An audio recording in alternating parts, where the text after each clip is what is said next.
Nininha, Nininha Cunha de Angola. Boa noite, Carlos. Boa noite, muito obrigada pelo convite, por ter aceito o convite, era isso que eu quis dizer. Muito obrigada por vires cá, tirares do teu tempo, dispensares do teu tempo para dar-nos um bocadinho do teu conhecimento. Principalmente, eu vi uma postagem, um post, uma publicação é melhor, né? Muito obrigada, Nininha. Eu vi uma publicação da Nininha, eu comecei a apresentá-la, mas eu vou tratá-la a entrevista toda como Nininha, porque é assim que ela prefere também. Ela é psiquiatra. Viu uma publicação sobre o lançamento de um livro que vai acontecer dentro em breve e que fala sobre a vida sexual da mulher. E passo a explicar pelo próprio título do livro, não é? Mulher e anorgasmia. A primeira coisa que me soa rapidamente a anorgasmia, mas só pensa logo em orgasmo. E depois vem o A, que é normalmente um prefixo de negação, não é? É a ausência de orgasmo. Já vamos aí. Antes eu gostava mesmo de começar assim.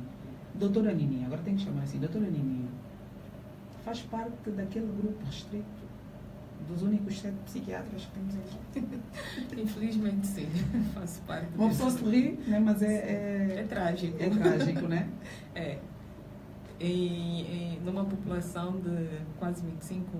Não, agora a projeção para 2018 é de pouco mais de 29 milhões. Olha, então piorou. Sendo que pouco mais de 15 milhões são mulheres e um bocado mais de 14 milhões são homens. É menos uma gota no oceano, né? É muito, exatamente. muito triste. Infelizmente, é lamentável. Estaríamos a dizer que de médicos numa ordem registados, ou haverá outros que não estejam registados, por exemplo, ou que exerçam nessa condição? Eu acho que todos os angolanos estão registrados. Eu não sei se deve haver algum estrangeiro a atuar. Mas, em princípio, se estiver a trabalhar aqui, tem que se registrar também. Sim, em princípio, sim. Okay. Pelo menos é de lei, né? É obrigatório. E então é um tema que imagino que depois da publicação da Nininha, como já disse, vou tratá-la por tu, depois da publicação da Nininha, certamente bastantes pessoas no off, eu suspeito, devem tê-la, está aqui o Xuxo, muito obrigada, Xuxo, devem tê-la procurado no off do Facebook, foi nesta rede social virtual onde fez a publicação, pelo menos foi onde eu vi, devem tê-la procurado para saber um bocadinho mais sobre o que é a anorgasmia. E é assim que eu gostava também de começar. Nininha, o que é a anorgasmia? Carla, deixa-me primeiro cumprimentar os ouvintes e as ouvintes, agradecê-la pelo convite. Nós é que agradecemos por ter aceito. Eu vou fazer uma breve apresentação, como você já disse, né? Como tu já disseste, tratar também por tu. Sim. Eu sou a Nininha Cunha, né? Pseudônimo, mas eu sou a Sônia da Cunha, sou médica psiquiatra, sou uma mulher, eu sou angolana, nasci e cresci na área urbana, e eu estou a dizer área urbana porque depois, ao longo da conversa, se calhar vocês vão entender porquê. Cresci na área urbana de Luanda,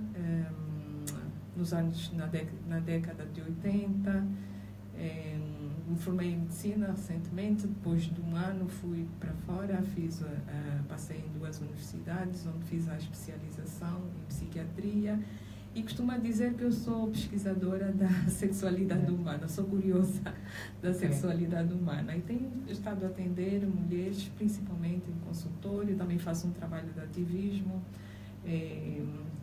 onde eu vou conversando com mulheres, algumas até contam histórias sobre a sua vida sexual, tenho alguns áudios gravados, e é o trabalho que eu tenho estado a fazer. Por que a sexualidade? Te interessou logo de primeira pela dificuldade que nós, mesmo, mulheres principalmente, e de uma maneira geral, a sociedade tem em falar sobre o assunto, ou é um assunto que, por causa também desta dificuldade, tu disseste, não, vamos lá desmistificar isso e conhecer um bocadinho mais sobre, para tratarmos de algumas coisas também. Com certeza, Carla.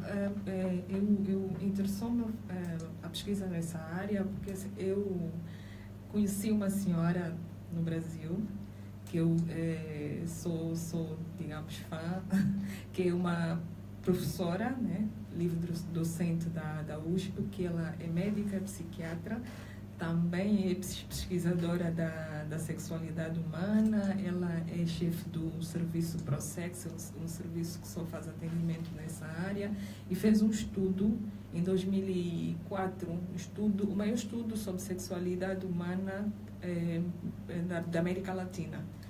E que aquilo foi um boom. Então eu tive contato com estudos, com os trabalhos dessa senhora, tive contato com este trabalho e daí comecei a inspirar-me, né?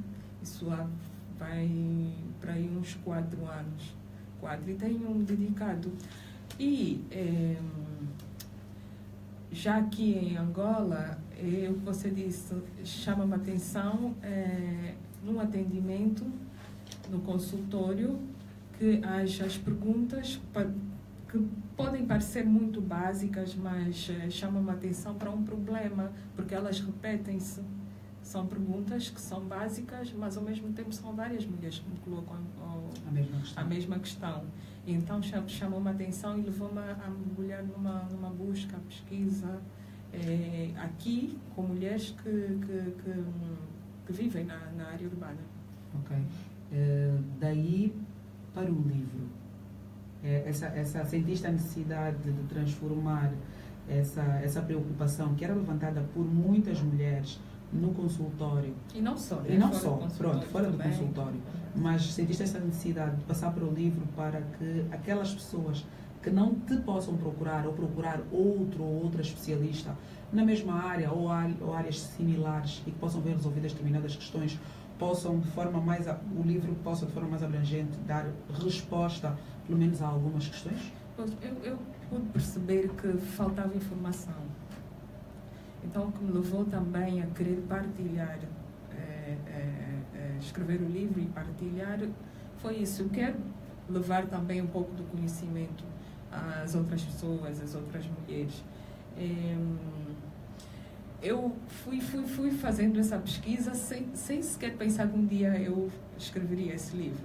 Fui juntando os documentos. Estavas só na tua curiosidade, né? Só na curiosidade, fui escrevia, mas houve um dia que eu disse, mas porquê? Eu acho que faz falta, sim, as outras mulheres, as outras pessoas saberem o que as leva a responderem dessa forma, porquê que o organismo delas respondem, porque muitas até acham que são doentes e que têm problemas que a medicina ainda não descobriu, e etc. E então... Mas o que é que achas que está na base? Achas que o índice de desconhecimento, podemos até dizer de algum analfabetismo, pode estar nesta base antes ainda de entrar propriamente para o campo, das pessoas não terem um conhecimento mais pleno? Também ninguém tem um conhecimento pleno, né, de tudo, mas achas que isso também pode influenciar? Eu acho que o que mais influencia mesmo não digo... É o tabu. Sim, é o tabu. O tabu, que é algo que é nosso. A sexualidade, assim como outras funções do nosso organismo, ela existe. Como respirar, como vários batimentos cardíacos e tal, existe. Só que, por influência de aspectos culturais, crenças, alguma educação repressiva, não se fala, não se toca em assuntos, e naquela fase em que há o despertar da sexualidade, tanto as meninas como os meninos sofrem uma repressão e simbolicamente inibe. Pois. Olha, eu estou-me a lembrar muito recentemente, eu creio que tenha sido agora no início de março, início e meio de março, houve uma peça que foi representada pela segunda vez aqui, Os Monólogos da Vagina, e as atrizes, por acaso tive a oportunidade de as entrevistar, disseram que tiveram alguma dificuldade, mesmo a nível da comunicação social, de irem a programas de televisão e até alguns de rádio e podiam falar dos monólogos, mas não podiam falar dos monólogos de quê? De que isso?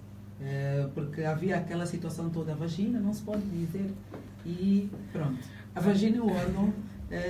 Sim, é um órgão da mulher. do corpo da mulher, como qualquer um, como a cabeça, como o olho, etc. Isso faz me lembrar, acho que há um ano e tal, eu fiz uma publicação no Facebook e escrevi vagina. Então eu sofri uma censura, uma chuva de críticas que você nem imagina. Foste ofendida, inclusivamente? Sim, fui tida como leviana e tal, por escrever. Promíscua. Cuidado, são palavras, um amigo em off, mas que comportamento é esse? Eu não te conhecia assim. E então, até entender, até eu fazer com que ele entendesse que vagina é menos ofensivo que os outros termos que se usa, né? Que se usam para denominar aquela parte do corpo da mulher, é menos ofensivo. A meu ver é menos ofensivo. Técnico, inclusivamente, né? Porque Sim, aqueles termos mais... É menos ofensivo que esses outros que eu, sinceramente, eu não consigo dizer. Os outros que se usam. E também faz-me lembrar num dia, há uns 2 anos, eu fui convidada a conversar com um grupo de adolescentes. Falar sobre coisas da adolescência que acontecem, uso de álcool e droga, transformação do corpo e etc. Engraçado é que a senhora que era responsável pelo grupo de adolescentes era uma senhora de 60 e tal anos de idade. Só para ver a diferença. E umas 2 gerações, os adolescentes tinham para aí 12, 13, 14, 15 anos. E eles muito cheios de energia, perguntavam. E então eles começaram a perguntar, olha, doutora, quando é que vamos falar de gravidez? Quando é que vamos falar de sexo? Não sei o quê. E a senhora levantou-se logo, mas vocês querem saber isso por quê? Vocês não sabem que nessa idade vocês não têm que pensar nisso e ponto final, acabou? Vocês meninas não têm que pensar em sexo, vocês rapazes também não têm que beijar, não têm e acabou. Vocês têm que guardar isso para a vida adulta e tal. E então pus-me a pensar. Olha só como é que ela, se calhar, que já foi reprimida, sofreu isso, passa isso para as novas gerações. Mas é o que acontece. Agora vamos entrar... É uma cultura de repressão. Vamos entrar para o consultório, né? Até parece que estamos aqui a dar assim algumas outras, mas era a título introdutório. O que é que normalmente... Eu, pronto, cheguei agora, eu sou a paciente da doutora Nininha. Okay. Entrei para o consultório, boa noite. Só quero uma consulta à noite, né? Boa noite, doutora Nininha. Boa noite, Carla. O que é que mais se pergunta? O que é que mais, qual é a maior, ou quais são os maiores questionamentos sobre a sexualidade, principalmente feminina? Claro que podemos discorrer em algum momento depois sobre a sexualidade masculina, porque também há bastantes tabus e vergonhas à volta que não têm explicação. Carla, na verdade, dificilmente eu recebo uma paciente que me chega ao consultório e diz, olha, eu tenho problemas para atingir o orgasmo. Dificilmente. Okay. Vêm com outras queixas, outras recomendações, já passaram em outros médicos, olha, depressão, olha, ansiedade, não sei o quê. Dificilmente nas primeiras consultas eu consigo perceber que, de facto, o problema está relacionado a questões da sexualidade. Dificilmente. Eu acho que até agora só deve ter atendido umas 2 ou 3 pacientes que na primeira consulta conseguiram chegar e falar. Mas essas pessoas não dizem porque não sabem ou porque têm vergonha? Têm vergonha. Ok, mas já sabem qual é o problema? Ok. Têm vergonha, preferem fingir que não existe, porque também elas não querem ser tidas como livianas, como... E como é que elas... pervertidas e tal. Como é que elas chegam a esse ponto?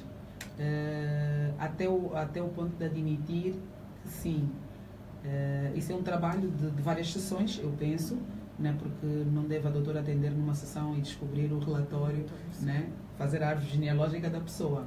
É uma conversa que é repetida em várias sessões e só aí quando a pessoa se sente mais à vontade é que começa a falar sobre as questões que a afligem. O importante primeiro é criar um vínculo. Ok. Criar um vínculo com a paciente.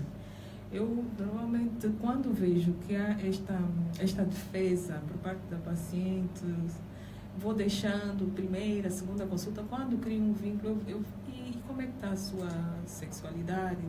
E aí vou entrando. Muitas até conseguem dizer, naquele momento que eu pergunto, e outras, olha, no outro dia, na consulta seguinte, lembram-se, olha, lembro que da outra vez que a doutora perguntou, eu disse que estava tudo bem, na verdade não está tudo bem. E aí começamos a conversar. Então existe ainda uma vergonha da própria mulher em trazer esse assunto. Mais facilmente, homens com problemas relacionados a também atende muitos homens? Também, mas são de outra natureza os problemas dos homens, não muito com relação ao prazer, né? São mais problemas de compulsão, masturbação exagerada e tal, né?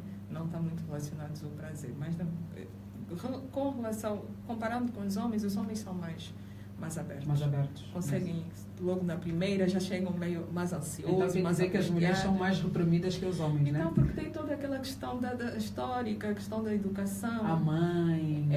A sexualidade em si, né? Na nossa sociedade é considerado um assunto tabu, né? Um assunto que é tido, alguns grupos até familiares nem sequer tocam nesse assunto. Relacionado à mulher pior um bocado. Pior.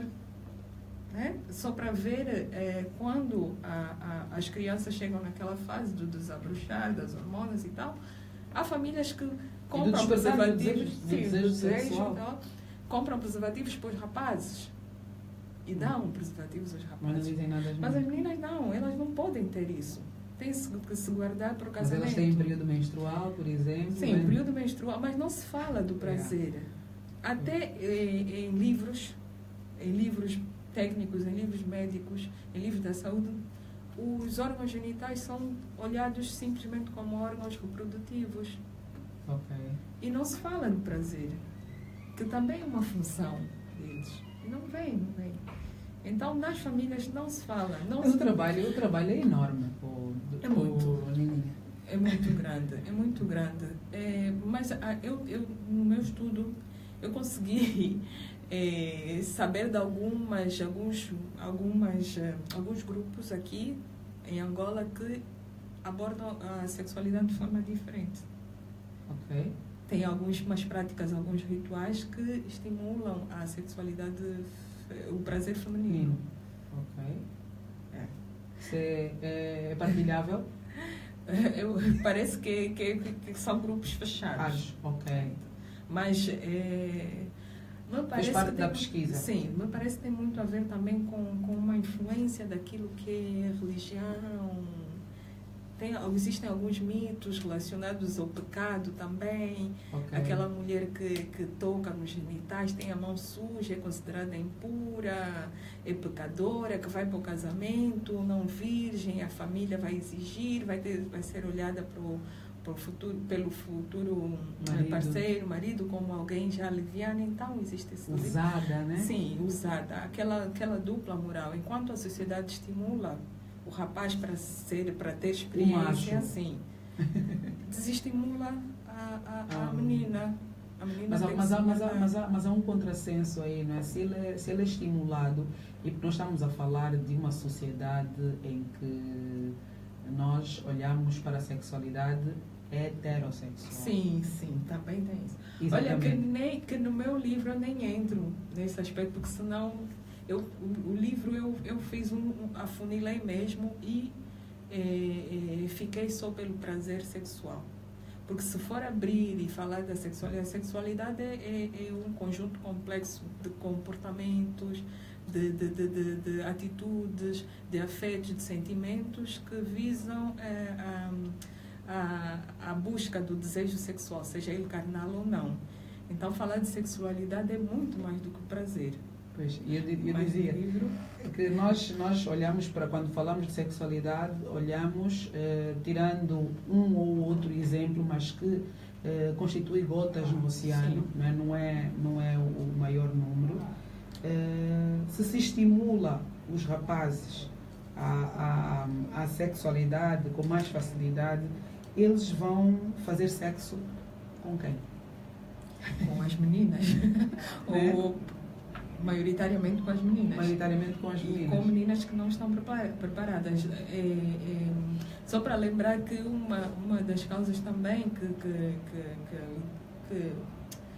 influencia em problemas relacionados ao prazer sexual são experiências traumáticas. Ok. Experiências passadas traumáticas.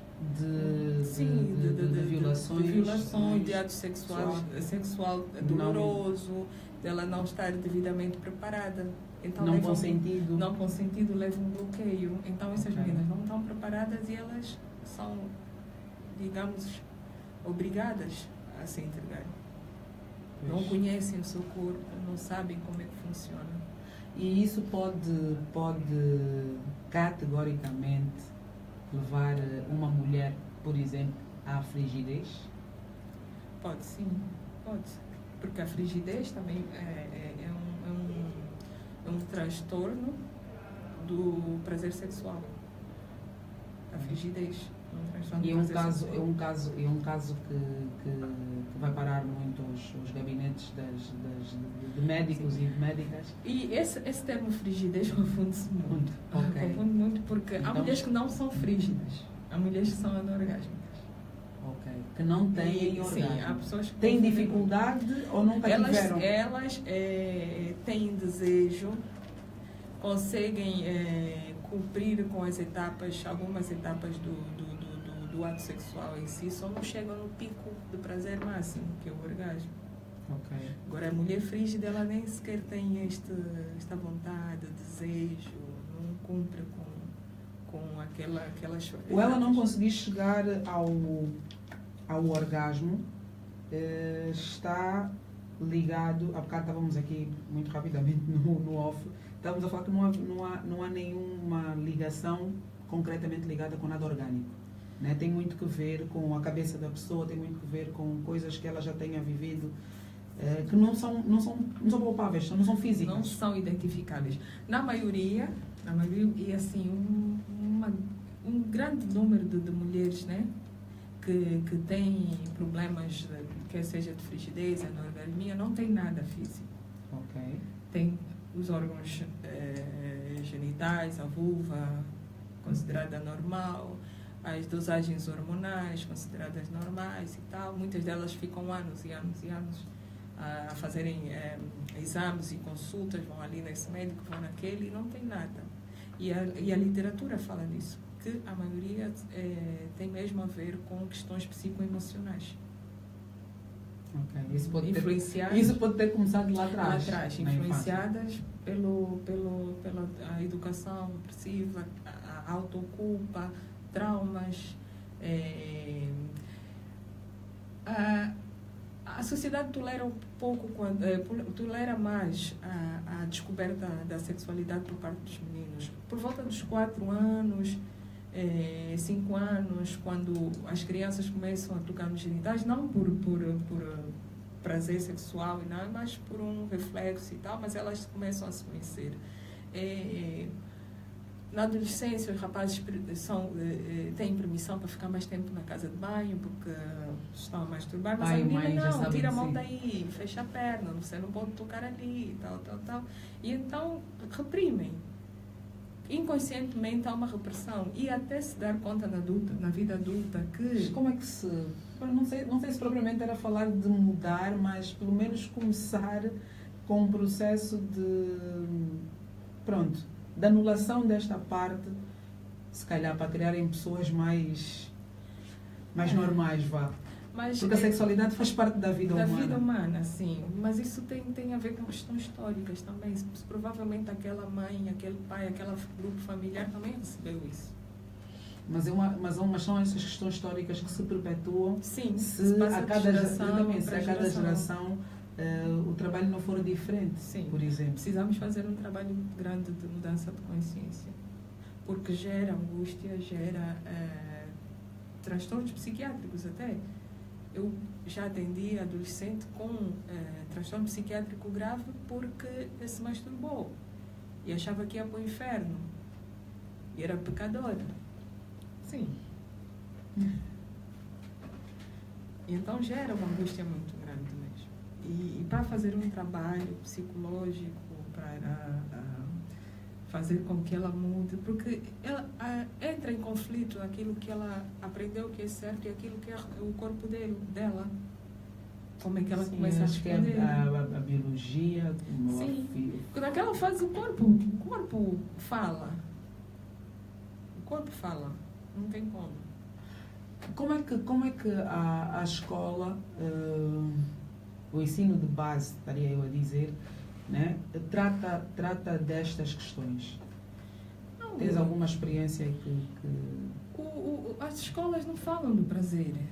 Se na escola médica os médicos não falam, os livros de fisiologia, de ginecologia e tal, não falam do prazer, imagina nas escolas, não falam.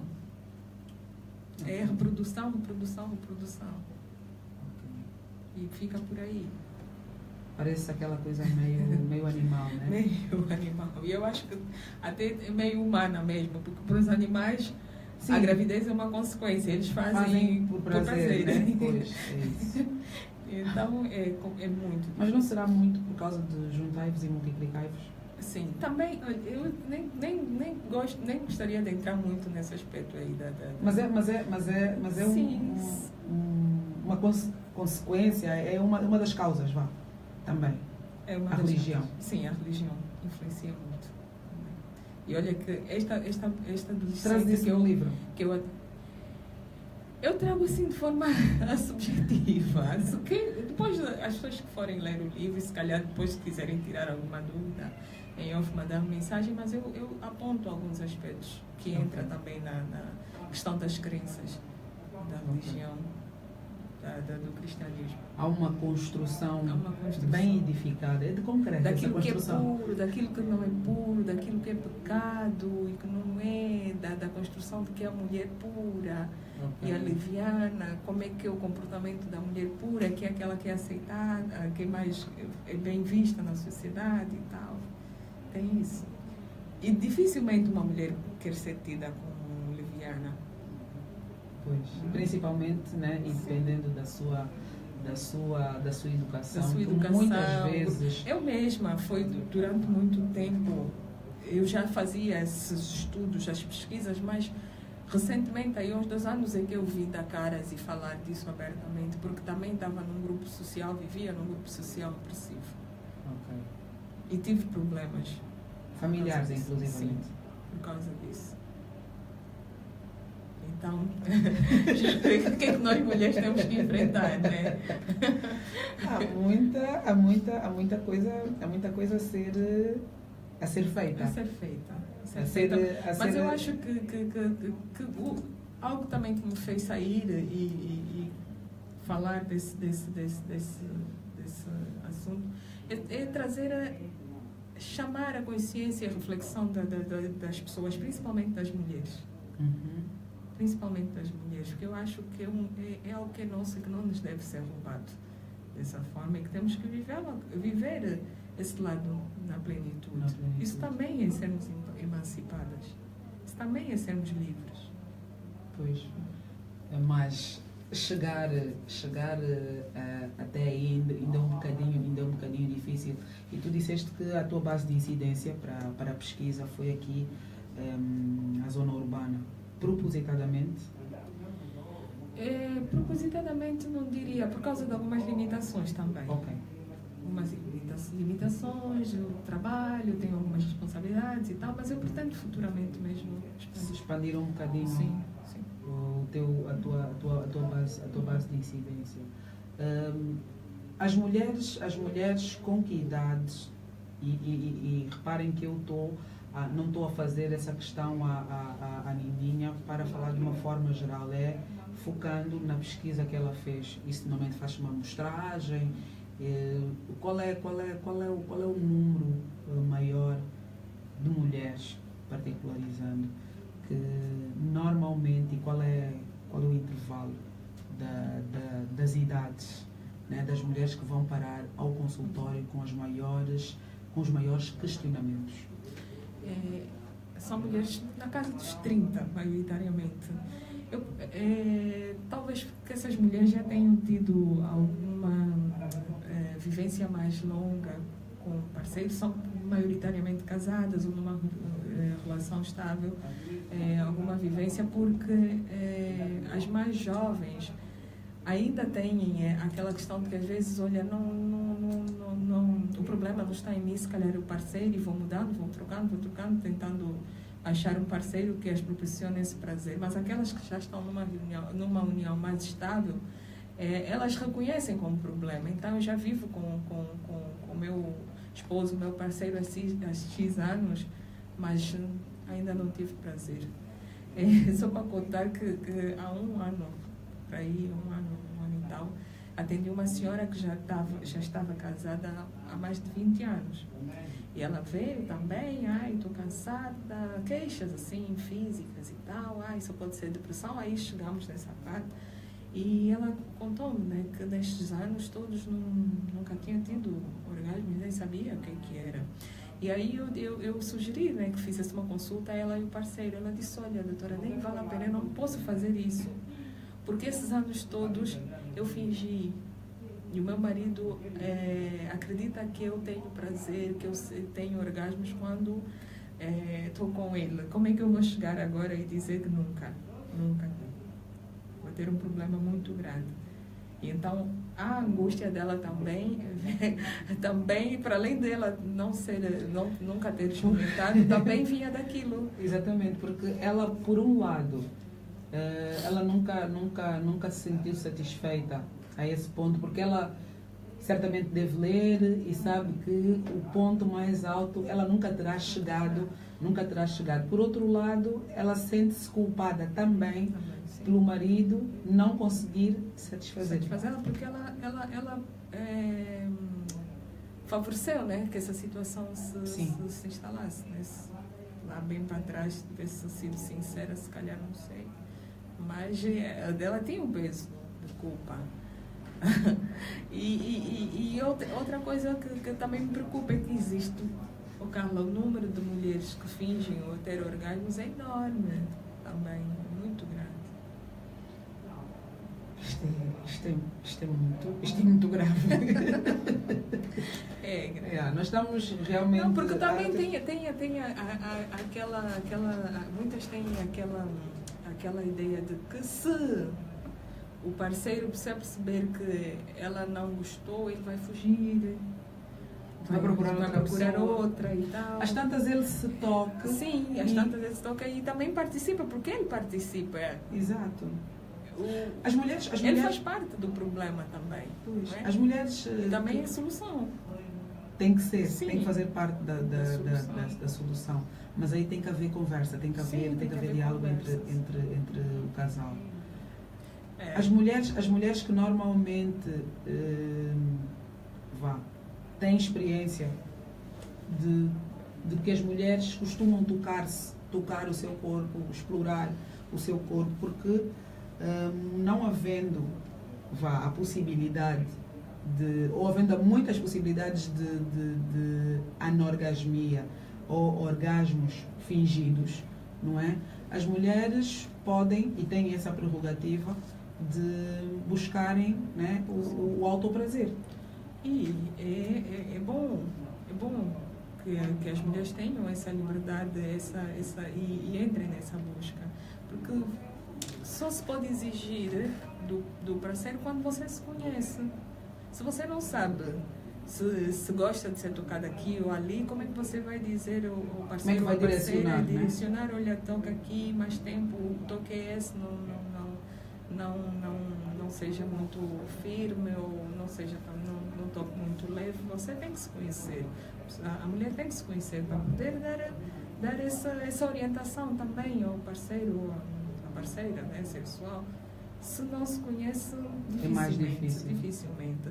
Porque o nosso prazer, nós somos responsáveis pelo nosso prazer, o outro ajuda-nos a chegar lá. Okay. Mas os responsáveis somos nós próprios. Nós temos que nos conhecer para poder orientar.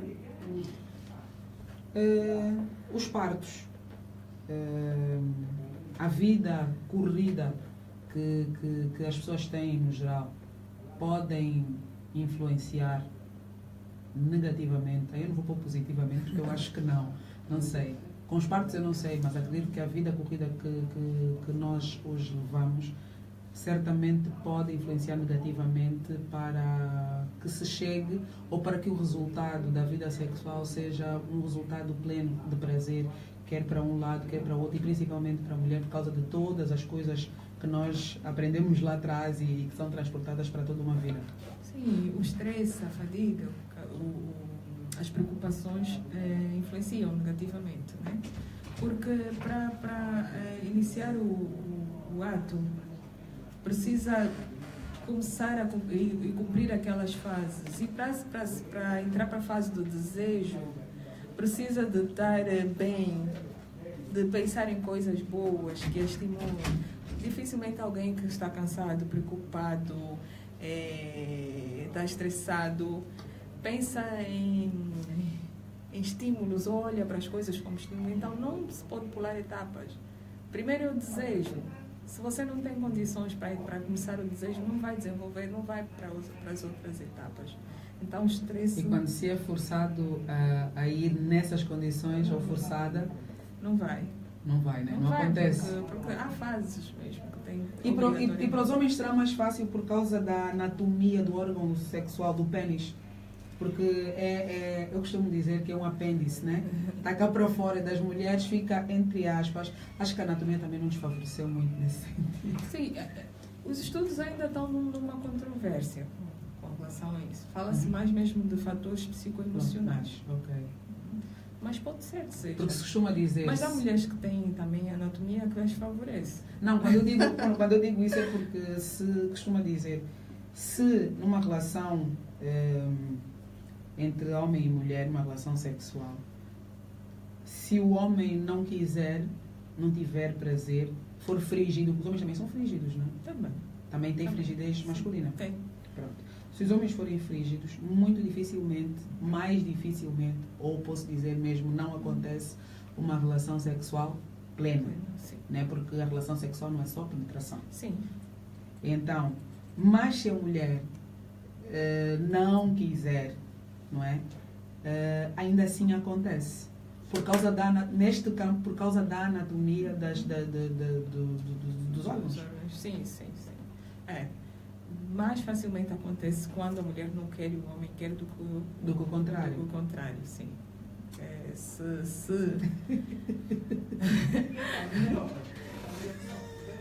Se ficar naquele lado sexual só de penetração, um homem sem ereção, né? Dificilmente. Muito dificilmente. Conselho, né? Mas se olhar para a relação sexual como um todo, como um processo, que a penetração vai ser o fim último, tem fim primeiro não, que é a penetração que acontece bem no fim de todas as preliminares, essas coisas todas, o ato sexual não se resumirá só em penetração. Sim, obviamente, né? O ato sexual não deve. Poder pode, porque acontece sim, muitas acontece vezes. Muitas vezes. A mulher passou pelas etapas e ele tem a ereção, penetra e tal. Ele cumpre com as etapas dele e a mulher fica ali, se calhar só no desejo, e não vai. Mas não tem que ser necessariamente um ato sexual com penetração. Olá, boa noite, eu chamo-me Pedro Cazu, estou a ouvir o programa agora, ok? Agora percebo porque gostaria de saber se a convidada tem uma obra literária que fala sobre o assunto em questão. Eu não sei se é propriamente literária, mas me parece que seja um trabalho de pesquisa e científico, não é literário. E tem sim, vai ser lançada em breve. Depois a Nininha, não sei se ela vai avançar-nos data. Eu preferia não, por enquanto mas não, porque os meus a seu tempo nós vamos dizer aqui sim quando é que será a data de lançamento de A Mulher e a Anorgasmia. Mas o ouvinte pode procurar por Nininha Cunha de Angola no Facebook e fazer um pedido de amizade e ficar atento às publicações. Ok, também tem essa possibilidade. Nininha Cunha de Angola, com apóstrofe de, só está o apóstrofe de Angola, e vai encontrar a Nininha e pode entre aspas, consultá-la. Já que entrou no livro, sem cortar, Carla, é um livro científico, mas ele tem uma linguagem muito... Porque eu vi ali um ensaio e eu fiquei sem saber se podia, mesmo com a cientificidade que tem, não nos levar sim a uma obra literária. Porque eu vi um ensaio, não sei se vai continuar assim, e como é que é a abordagem no seu todo. Depende. Fez colocá-lo como uma obra científica. Como uma obra científica, mas no final tem uma parte que é literária, que é um conto erótico. Tá? Ok. Escrito por mim. E então, como eu ia dizendo, ele traz uma linguagem muito acessível, uma linguagem corrente, com poucos termos científicos. Sim, porque às vezes parece burocrático escrever-se tão cientificamente. É como dizer burocracia ou empreendedorismo. Sim. Não faz sentido. Eu não queria que fosse lido só por colegas da área da saúde. Então, eu quero que as pessoas leiam. Então, eu tive mesmo um primor e um rigor em ser o menos, digamos, complicada possível. Mais acessível. Mais acessível para que Tens consciência de que esse livro, por causa da temática a ser abordada, ou que está abordada no livro, porque o livro está pronto, eu penso, vai levar-te a várias reedições? Por causa de acrescentar uma ou outra coisa e achares que... Porque sempre que nós vamos mexer em algum trabalho, sentimos sempre que terá faltado alguma coisa, ou que alguma coisa pode completar mais, ou complementar o livro, no caso, e em algum momento vais sentir a necessidade da reedição para posteriores lançamentos. Provavelmente. Recentemente aconteceu. O livro está editado, se calhar é isso também que atrasou um pouco. Okay. Eu lembrei que precisa de entrar essa parte, não pode falhar, tem que entrar. E então fui lá, escrevi. Gráfica novamente. De novo. Ok, mas só espero que não tenha não tinha mandado para impressão, né? Porque não, se já se manda para impressão, é um gasto enorme. Sim, é um gasto enorme. Mas já não vai entrar mais nada, já está mesmo também na impressão. E estás a pensar, sei lá, agora é mais difícil, tornar com mais acessibilidade um livro digital? Ainda não. Talvez. Mais para frente. Em alguma das reedições da vida do livro, certamente. Se calhar os próximos livros. Okay. Tens em carteira? Já. Tens em carteira outros temas? Já tenho material até para outros, mas acredito que não seja ainda este ano. Ou se calhar bem no final do ano. Ok, está tudo a ser preparado nas calmas? Sim. Tem que ser preparado nas calmas, fazer a edição nas calmas, a revisão ortográfica, dá muito trabalho, né? Então tem que ser feito tudo nas calmas, e até porque, como se trata de um assunto muito delicado, tem que ter cuidado. Sempre na base, sempre olhando para a sexualidade. Sim, é o meu campo de investigação. E não só feminina, é mais abrangente. Claro que a incidência maior é lá. Sim, eu selecionei o meu universo, né, de estudo e publicação, o universo feminino. Mas é óbvio que para estudar a sexualidade feminina tem que estudar...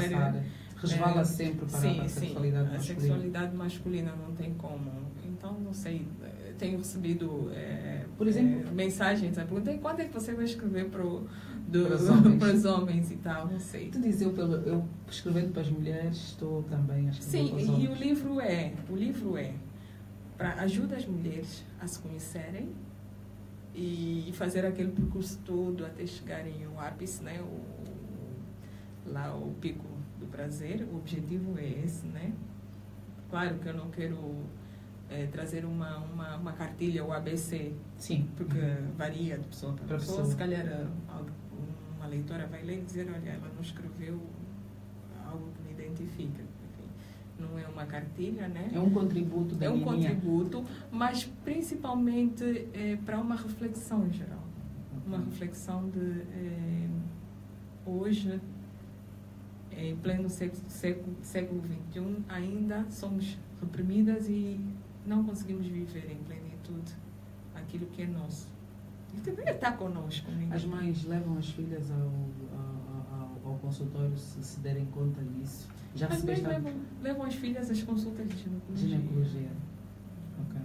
As mães Porque dificilmente mas também aquela situação de que o psiquiatra, bem, quando alguém quando tu dizes a alguém, procurei um psiquiatra e tal, todo mundo começa a olhar assim, a virar os olhos, e então, foste procurar psiquiatra porque está maluca. Não há educação para prazer sexual. Ok. Não há. E então, as mães, a educação para a reprodução e tal, quando as meninas entram para a adolescência, mas querem levar para o planeamento familiar e tal, mas não têm a educação. Mesmo nos lugares que fazem o atendimento às meninas, não se fala de prazer sexual. Então, dificilmente uma mãe ou um pai vai levar a filha para a consulta, olha, aquilo que a doutora fala sobre como os métodos que ajudam ela a se conhecer e a ter mais prazer e tal. Não, dificilmente. Isto ainda é uma independência muito independente. É uma luta, assim. É uma luta. Carla, boa noite. Não entendi o nome da convidada no Face. Nininha. É o pseudônimo. É o pseudônimo, né? Nininha Cunha de Angola. De Angola. Tem um apóstrofe depois do D, aquela vírgula alta, não é? Angola. Nininha Cunha de Angola. Samuel Pedro. Obrigada pela tua mensagem. Nininha, eu vou ficar à espera do dia de lançamento do livro. Será um prazer, Carla. E gostávamos muito também que nos dissesses com antecedência, para nós avisarmos também os nossos e as nossas ouvintes para partilharem esse momento contigo e quem sabe, quiçá, falarmos mais sobre este e outros assuntos que interessam sobre a sexualidade da mulher e que, obviamente, dá bastantes panos para a manga. Eu faço questão mesmo de partilhar, porque o feedback, as mensagens que eu tenho recebido no Facebook são muitas e deixam-me preocupada, e eu penso que mais do que querer a sala cheia, eu quero que as pessoas leiam. Sim. Tá? Não estanquem o livro na estante. Sim, porque acontece. Sim, compra e tal. Mas não por isso recomendo mesmo que leiam, que vai ajudar muito as mulheres a se conhecerem e os homens a conhecerem as mulheres. E verem o que é que eles fazem. Olha, sabe que no dia 8 de março havia uma cena que dizia assim, que eu li algures, dê um presente à sua mulher, descubra onde está o clítoris. Há homens que não sabem onde é que fica o clítoris, parece muito não sabem engraçado. Onde é que ficam as glândulas, fazem a lubrificação, as mudanças que sofre a vulva da mulher, não sabem o que é vulva, o que é vagina e tal. Parece no engraçado. livro tem isso tudo. Mas é verdade. É mesmo verdade. Olha, Nininha, um abraço enorme. Obrigada. Foi um prazer conversar contigo. E sempre que houver, se justificar, vamos querer tê-la aqui para falarmos abertamente sobre estas e outras questões. Obrigada, Carla, mais uma vez. Agradeço os ouvintes também e dentro em breve eu publicarei a data e o local do lançamento. Já acabou. Estava à espera que falassem dos contraceptivos. Eu posso despedir a Nininha muito rapidamente e rapidamente falar. Eles podem, os contraceptivos, eu não sei se é exatamente isso que quer saber, nosso ouvinte ou ouvinte não assinou a mensagem, se eles também podem inibir o uso de contraceptivos, se podem inibir o prazer sexual. Alguns sim. Mas contraceptivos femininos. Femininos. Porque sim. Existem vários métodos de contracepção. Sim, ok. O preservativo também É um deles. um deles, as pílulas, as injeções e etc. Né? Teria de ser mais específico, né? Mas os contraceptivos, pílulas hormonais e as injeções podem influenciar na resposta sexual da mulher. Ok, o uso do chip, essas coisas podem todas. sim. Olha, para mais informações, Nininha Cunha de Angola, ok? No Facebook podem encontrá-la, façam um pedido de amizade e vão receber mais informações. Sempre que ela postar alguma coisa sobre o livro ou outra coisa qualquer, vocês também vão ser atualizados. 22 horas e 20 minutos, tive a conversa com a Nininha Cunha de Angola, a doutora Sônia Cunha, ou da Cunha? Sônia da Cunha. Sônia da Cunha, que é psiquiatra. Ela que muito em breve, então logo que tenhamos a data, vamos partilhar também com vocês. Vai lançar um livro que é A Mulher e a Anorgasmia, a ausência de orgasmo. E há bastantes explicações no livro. Está muito pano para manga ainda. Xuxo, quer dizer, José Carlos, hoje é terça-feira, eu não posso chamar de Xuxo, tenho que chamar de José Carlos, Diogo, João. Vamos ter publicidade.